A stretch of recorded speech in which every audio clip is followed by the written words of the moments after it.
Title. Ito yung ano, head of the title. Ito yun. Face of the title pala. Okay. Yan, ayan. Yan. Ito butas niya. Ang kahulugan po niyan is treasure entrance. Magandang araw mga ka-PH, lalong-lalo na sa lahat ng mga nakasubscribe sa ating YouTube channel. Maraming salamat po sa inyong lahat.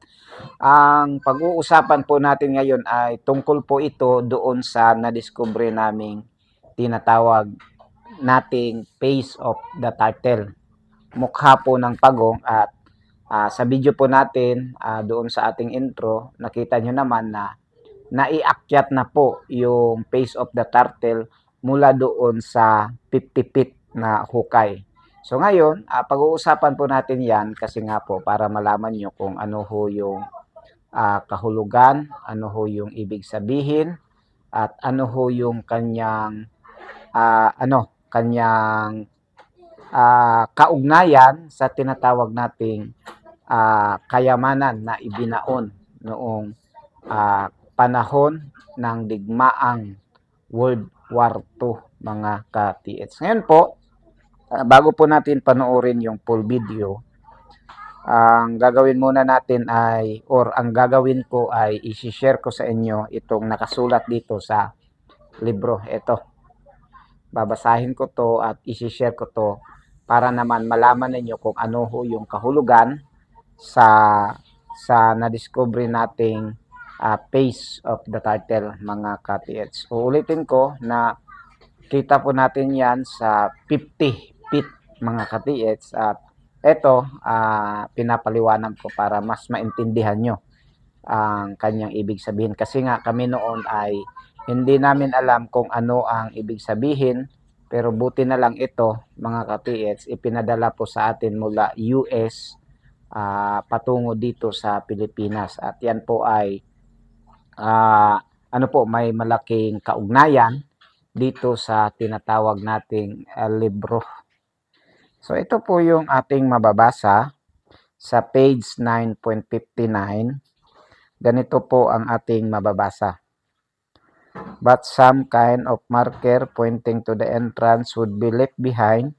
This would be a face, a turtle, an arrow pointing at the secret entrance, or even large A, or a number 3 or a number 5 to the left or right near to the closed entrance. Large rock may also be used to mark the location, position in front of the entrance to further conceal its location. Ibig sabihin, mga kasama, yan po ay nilagay talaga nila doon sa ilalim para ito po ay ito po ay nakaturo kung saan nakalagay yung tinatawag nating chamber. Opo, totoo po yung sinasabi ko mga katis. Ngayon, kung mapapansin nyo rin yung pinapakita ko na video, ito, gusto ko lang i-share sa inyo rin para malaman nyo na may malaking kaugnayan pala yun sa tinatawag nating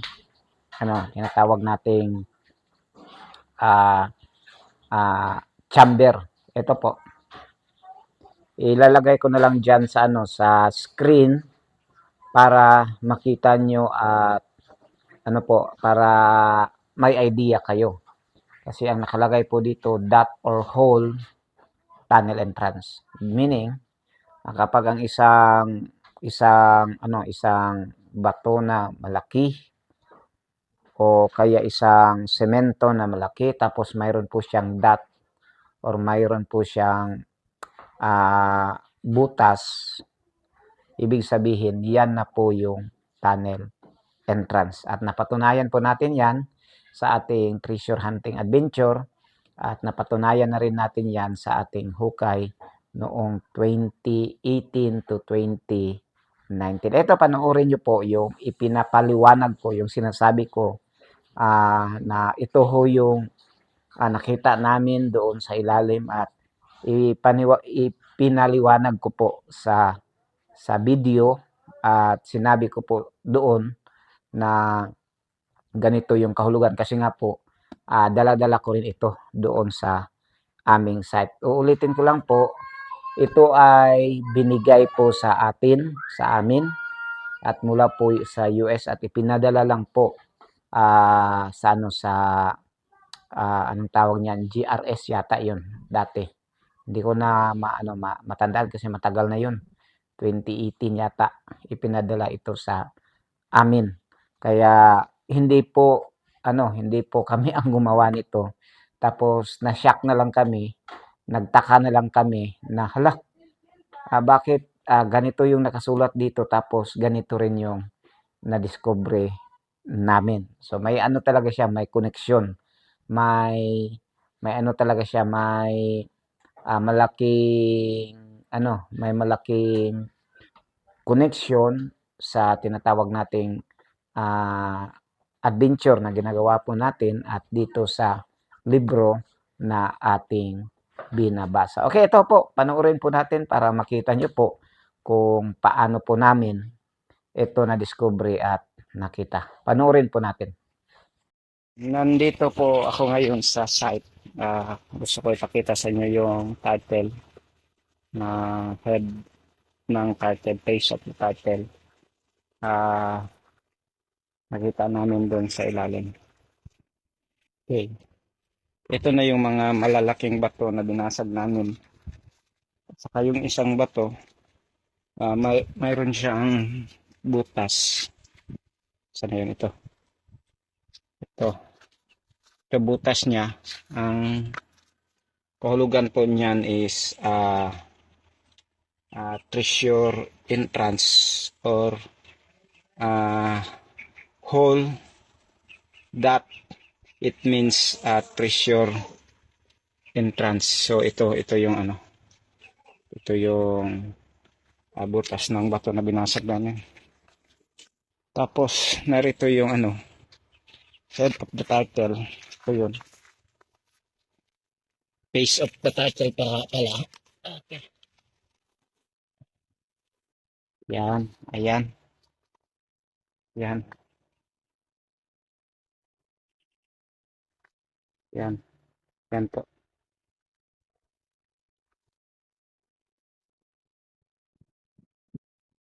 Ayan po.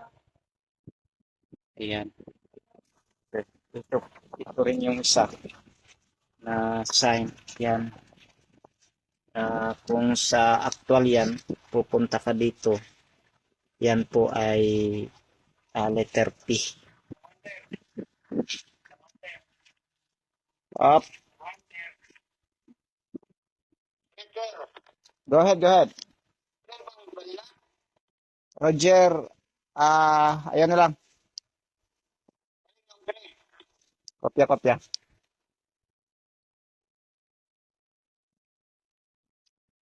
Okay, ito po. Ito po yung butas natin. Yun. Ewan po lang kung klaro ba dyan. Okay, madilim ngayon. Yan. Yan po ay square yun. Yan po ay square. Kung makikita nyo. Dito tayo. Yan po yung square yun. Yan po yung malaking sign. Yung isa dyan. Yan. At doon ginawa ilaw square. Pinadikit-dikit nila yung bato at ginawang square. Yan po yung bato na may butas na pinakita ko kanina. Yung kalahati ay nasa taas, binasag namin. Diyan po yung sinasabi nilang treasure entrance. Ito mga katiits, itong malaki na square, yan po yung tinatawag nating concrete bolt mga katiits. Kung mapapansin nyo po, nasa harap po siya ng tunnel entrance at dyan din namin na-discover yung yung mga anong tawag nito, yung 1 feet na kahoy sa ilalim po ng hindi pala sa gilid ng ng concrete bolt na yan mga katits. At ang sa harap ay yung ano po, yung concrete chamber. Kasi concrete kasi yan. Yung sa unahan, kasi nabasag na rin namin yan.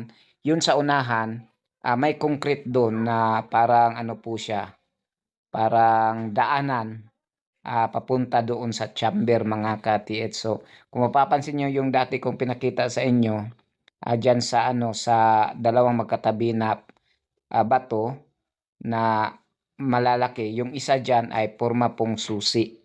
Yung isa formang susi. At dyan din namin nakuha yung Y sign, P sign, at saka yung susi na sign. Dyan din namin nakuha. Kung mapapansin nyo rin po yan, yung nakapokus sa ano sa video, yan po ay yan po ay semento talaga kasi nung nabasag na siya, naging ano po siya, naging puti.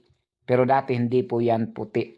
Pero ayon po sa libro na ating ginagamit, kung babasahin po natin, gumagamit po ang Hapon ng mga kakaibang kakaibang semento o kakaibang mga materyales para maging camouflage po yung kulay ng semento mga ka-TH.